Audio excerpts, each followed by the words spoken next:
A Buzz exclusive. He's never done an interview on local television until tonight. Got a call last Tuesday. Say the artist wants to sit down and talk before his big show in the Twin Cities. You don't have to ask me twice. I don't know who was more nervous, me or him. But once we started to talk, it was fascinating. Snap, that's the pop. 36 stagehands, 5 band members, 12,000 fans. But there's only one artist. Last night was a thrill for the folks in Fargo, but the Jam of the Year tour reaches a bittersweet climax for the artist on Wednesday. It's the first time he'll perform in a hometown arena in nearly a decade, a performance that will reveal more than his name has changed. 10 years since you've played a big arena in the Twin Cities. Why has it been so long? To be perfectly honest, the last few bands I've had, they didn't like playing in Minneapolis very much. Why? I used to have big troops with a lot of dancers and rappers and horn players, and they didn't receive much adoration from the Minnesota press, so they didn't like performing here very much. Do artists in Minnesota get the respect they deserve? It seems like you have to go away before Minnesotans say, okay, yeah, this is cool. Well, the fans are cool.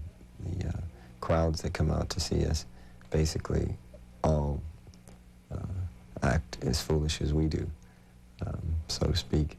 But the music press is a little fickle, and they tend to live in the past. They want what they had as opposed to what they need. Whatever the artist used to be is what they're most comfortable with? Yeah, usually when they first become aware of the artist. I understand that to some degree. I tend to like the things that I grew up with more so than what I'm getting and hearing amongst musicians today. No merchandising, no agent, no manager, no outside label, no charts, and you are happy. Oh, yeah. I mean, the prefix of manager is man, and I've always thought that I was a pretty strong man, so I don't need any help in that area. Can you explain your strategy to market and distribute your music on the internet with the crystal ball and the truth?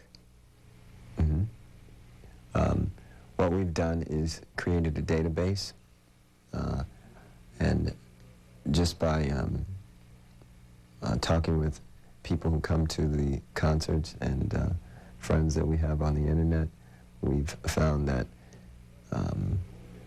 there are a lot more people out there than I was being told when I was with Time Warner.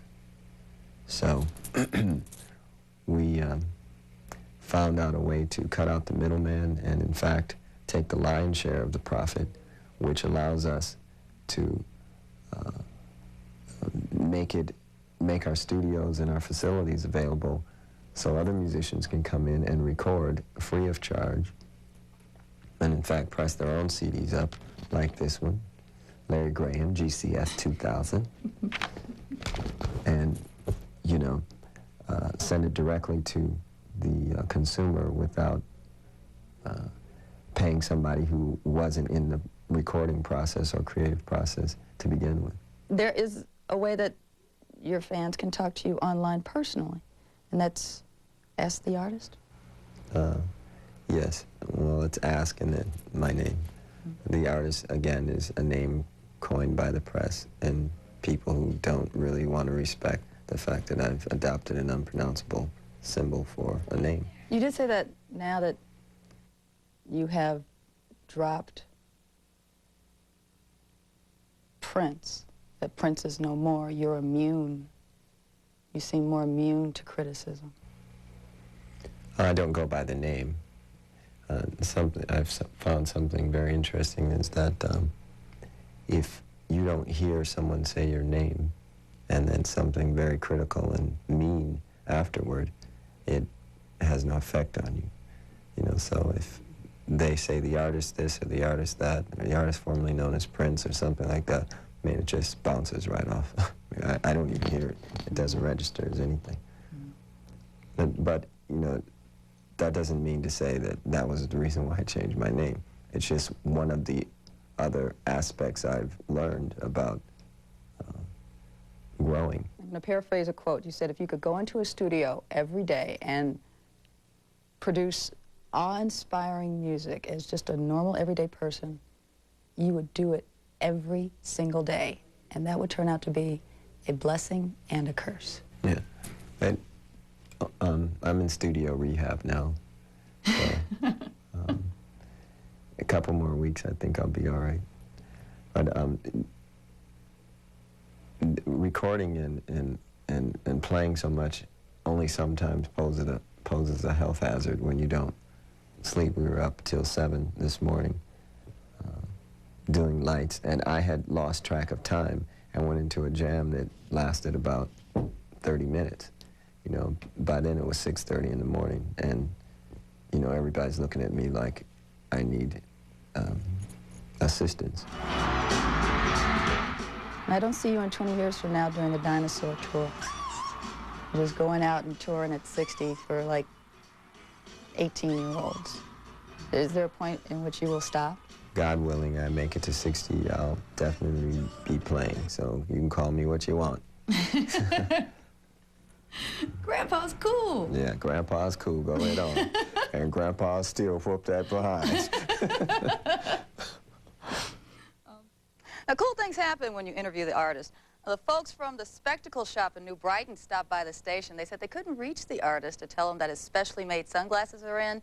Figured since we're new buddies now, they give the glasses to me to give to him. So, if the artist is watching, you want your glasses? Gotta give me a call. We're gonna have...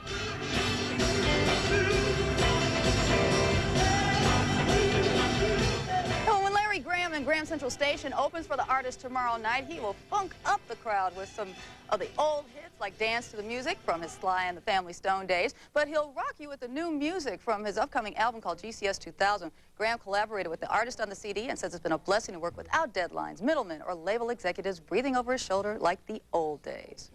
They just liked the music and felt... And there's going to be something that you're going to like, and not just when you listen to the CD, but when you come to the show, because we're not just trying to play one type of something. We're trying to play heart music, music that will reach your heart, come from our heart and directly at your heart. Now, Graham's latest is on MPG Records, and since the artist is into the internet right now, you'll probably be able to hear it online. And the word is you can check it out on the artist's website soon. Sorry, there's no release date yet.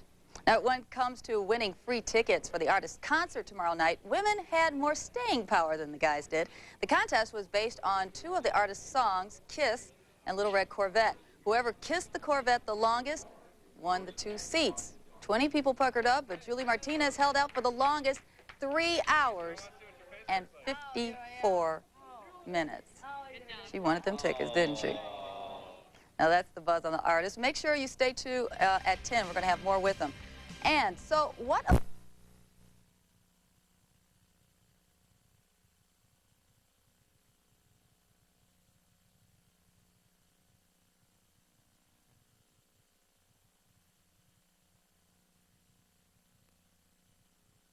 Tonight for a very special report. That's right. Minnesota's Royal Rocker gave an exclusive interview to Robin Robinson. And Robin, I know you were very amazed at just how much he opened up to you. I'm just like, pinch me still. And he was so great. He was so charming and so gracious. Just sat and talked and talked and talked.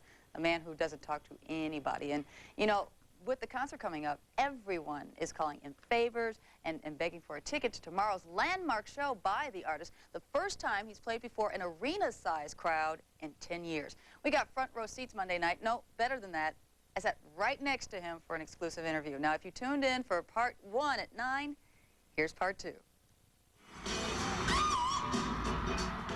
When he steps on stage, it's electric. According to the artist, that's where he's happiest. No meddling record companies, no media, nothing to interfere with him or his music. The artist is his own man these days, emancipated from past pressures, and comfortable enough to sit down and talk to us about where he's been and where he's headed. At the time that you were playing, there was no Black Rock Coalition. There was no support base for artists, African-American artists that played rock. So what was that like for you playing?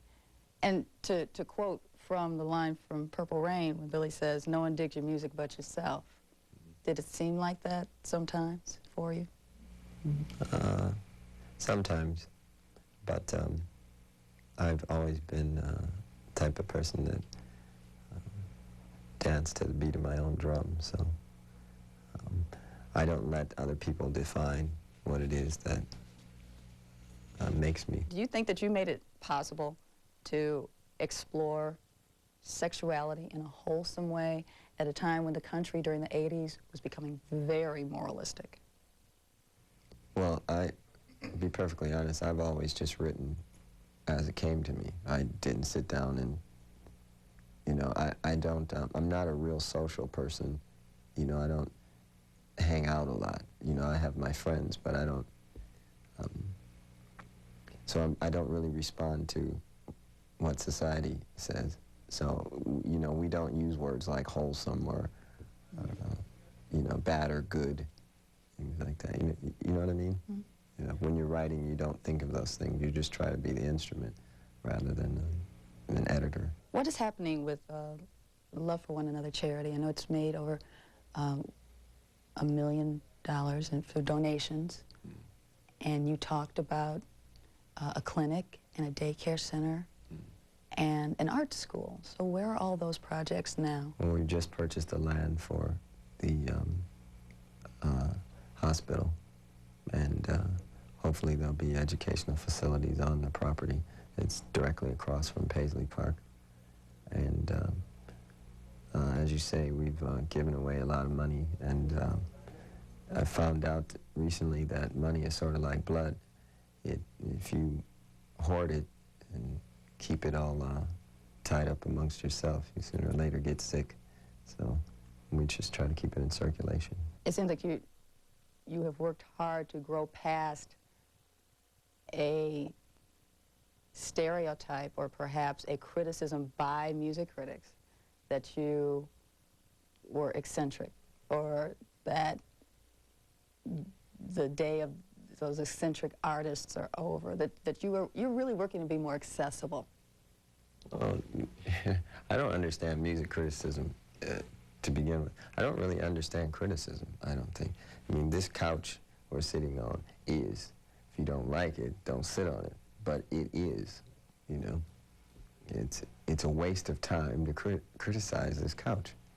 It's just a waste of words. He's so wonderful. Now, the artist concert tomorrow night, sold out. But today, one Twin Cities woman managed to get her hands on, or should we say, lips on front row seats.